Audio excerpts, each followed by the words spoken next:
Hello and welcome, family, to another episode of Wake Up Africa. My name is Dr. Mumbi Seraki. How you doing? How's everything going? I really do pray that you are well in all your ways and that you're moving into living life truly on your own terms.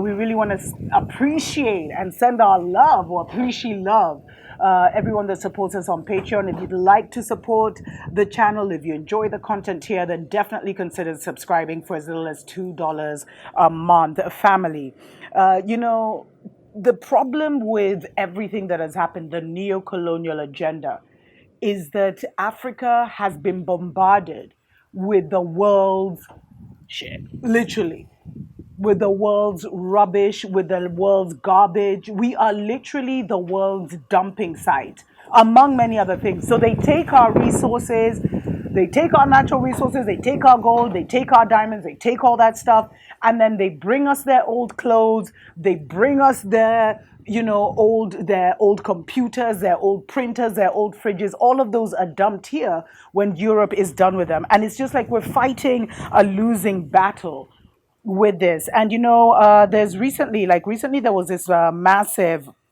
fashion meeting that was held, at the Copenhagen. It was called the Copenhagen Sustainability Summit. And it was, one of the main things that they were talking about is the waste from fashion. The fashion industry has totally changed in the last 2 decades, where they went from, expensive, where people would buy clothes once in a while. Remember those days when you'd get an outfit for Christmas, an outfit for Easter, an outfit for your birthday, etc., etc. And we went into this, global fashion arena where the clothes were being made cheaply from China, and they would literally produce, things that would only last one season, and then you'd have to get a new clothes for the next season. And I always wonder, do people in Babylon wonder where all their old clothes go? Do they even wonder what happens to the countries where this crap goes?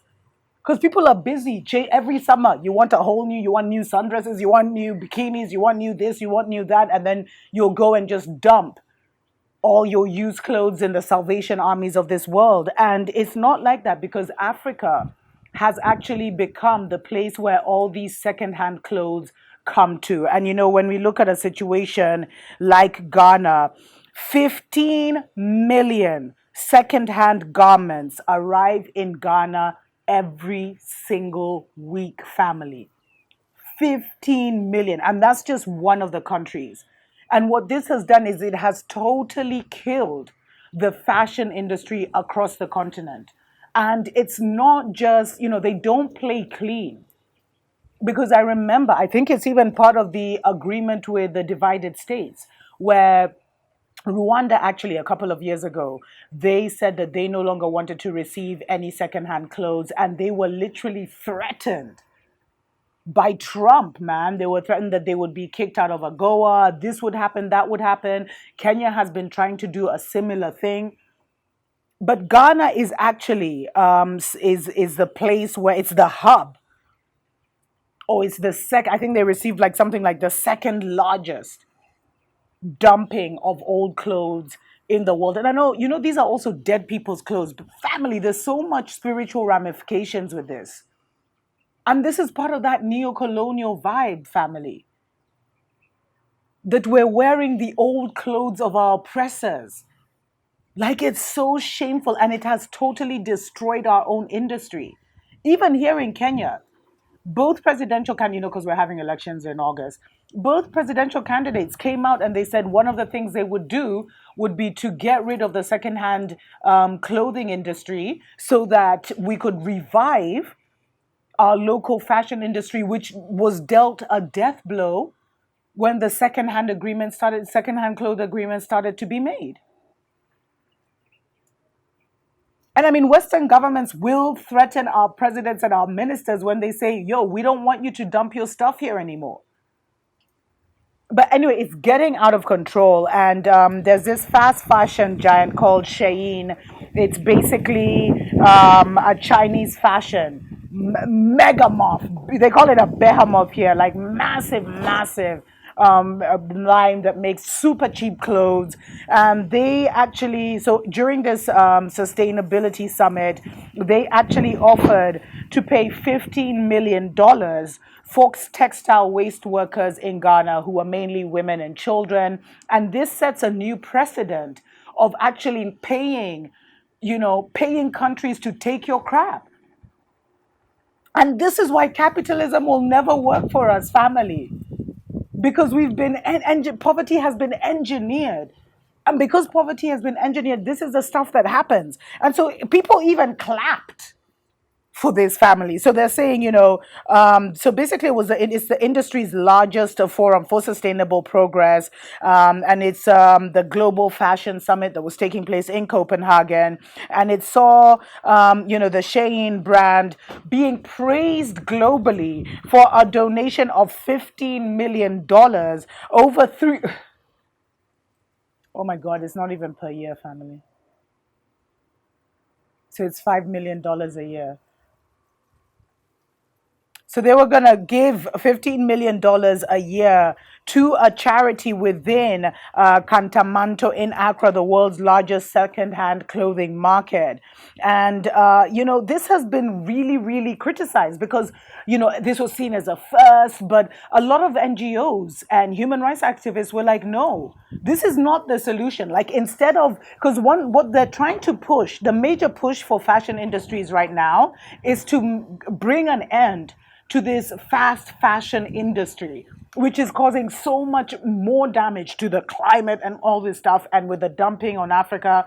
So they're saying bring an end to that and go back to higher end clothes, increase the pricing of clothes, reduce, ban the production of cheap clothing so that we can save the planet.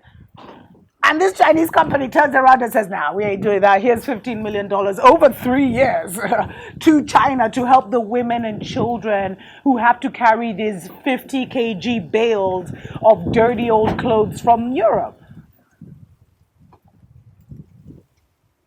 It's crazy. And they said, so 15 million garments arrive in Ghana every week. 40% of them are waste. And this lady, she's called Ricketts. She's part of some NGO. She said, Ghana doesn't have landfills or incinerators. The clothing enters the environment. Some of it goes into the ocean. There are millions of garments on the ocean floor. And the current push the garments, and the currents push the garments onto the beach. There's a narrative in sustainable fashion that says there's no away. This is the away. Like away. And the Chinese company was actually accused of greenwashing, trying to like just gloss over the huge atrocities that they are committing to the environment and the industry with this measly donation. And they have millions to go, because a couple of, I think last year or something, this company Shein actually became, it was listed as like $1 billion company or something like that. Massive. They are massive. I'm even trying to find the numbers here. They were actually listed as $1 billion company. So for them, 15 million, and then they have they're insulting enough to say it's over 3 years when your profits is in the hundreds of millions. And then you're sending, you can't even use those maybe even 20 million, 30 million to build an incinerator so that all your stuff at least finds somewhere. It's like dump it on Africa. It's their problem. It's not in Europe. No one is seeing it. The world is becoming a massive dump site. Africa has been the world's dump site for so long, family. And you see, before we didn't know this. And the thing is, like in countries like Kenya, they've made it an industry where millions of people now actually make money from these old clothes, and trying to explain to them, because of engineered poverty, that this is causing crazy damage to our local industry, to our local environment, and the fact that spiritually we shouldn't be wearing dead people's clothes. But still, people are on that because we are not giving our people the necessary information. We have no one that is shedding light on what this neocolonialism looks like. Many activists and human rights out there are just tell you when neocolonialism, the colonizer is back, but they don't tell you how capitalism is the new face of the neocolonial agenda, family. And we as a people have to stop wearing secondhand clothes. We have to reject that. And the thing is, here in Kenya, I mean, you can, everyone wears second, from the rich to the poor. We have to start taking part, and that means change the narrative. Oh my God. I keep talking about how the narrative is everything. Change the messaging on this because this hasn't even made news. This Copenhagen Global Fashion Summit, it hasn't made news across Africa. Many don't even know. Many Africans, we're still trying to get our fashion designers to New York Fashion Week and rubbish like that. When we don't realize we don't have a homegrown industry because we're being dumped on the crap of the world. And what they won't tell you is if Ghana was to stand up today and say, yo, we don't want your rubbish, the Chinese government would get involved. The US government would get involved. European governments would get involved. And they would now start to say, okay, then we're not going to give you money for this. We're not going to give you aid for that. We're going to block this. We're going to block that. We're going to limit your trade here. We're going to. So the reason I even share this, and I know family, it's weary to listen to just how deep of a, shithole we really in. Because it's like on every level, we're getting screwed. And our presidents who are just there for 5 years and 10 years will sign such deals so that they can make the money they need to make for the 5 years and 10 years and keep it moving. So everything, that's why I'm saying the way people come to me and they're like, oh, let's meet with African Union. Oh, let's do this with the political. We have to allow Babylon to collapse completely so that this kind of nonsense can stop. There is no salvaging Babylon. Babylon is so wicked, family, that it will dump its dead people's clothes on you. And if you try to say no, it will twist. Like, how do you say no to me? And the reason all these policies that work against us are being signed is because we have fake puppet leaders who there's nothing African about them, family. And these are some of the things. That's why I keep saying it's the narrative. Everything, all the information our people get from the media, because local media literally copy paste international media's news, is we're told about other people's stories, about war in Russia and Ukraine, about this happening in India, about that going on in China, when the real deep issues that have us in this cultural, political, spiritual quagmire are never discussed. And I pray that soon and very soon we will get our own continental broadcaster that will start to awaken the minds of the people to what is really, really going on.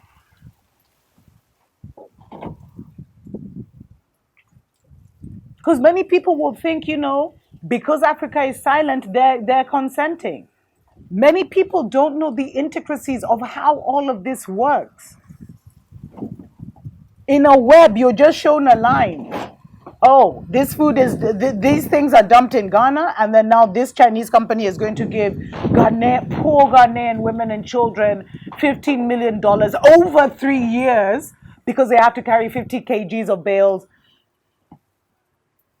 And then everything, because it's not in our own voice, because it's not with our own understanding, understanding, and overstanding, everything is made to look like it's a great idea for Africa because it's written by Babylon. And we keep losing because the only people who are fighting for us are mainly foreign NGOs who are mostly controlled opposition. And so I share this story to show you how the messaging for our people is everything. The messaging, how the narrative is everything, family. It's not only our children who need to be told the truth. People, our age mates, our elders, and our youth all need to be told what's really going on before Babylon keeps this whole smoke and mirrors continuing. There is no win win situation for Africa in the Babylon system. There is none. We are the ones at the bottom, the debt slaves, the wage slaves. We've always been the ones at the bottom. And their whole plan is to keep it that way, to keep that pyramid system.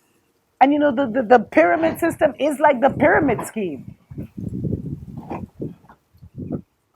It's all a lie and the joke's on us.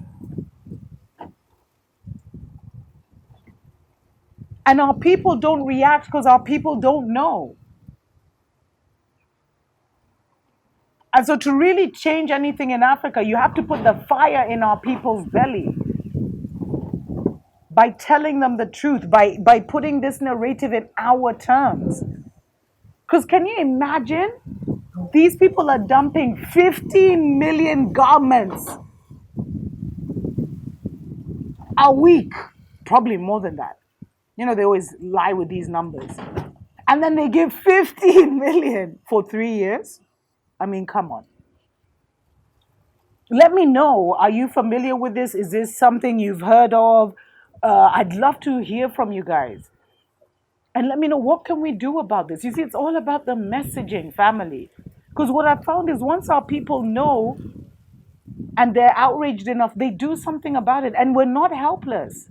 Just because we're suffering from engineered poverty doesn't mean we don't have choices.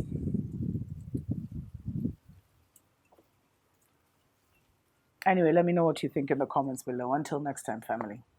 Tuko pamoja.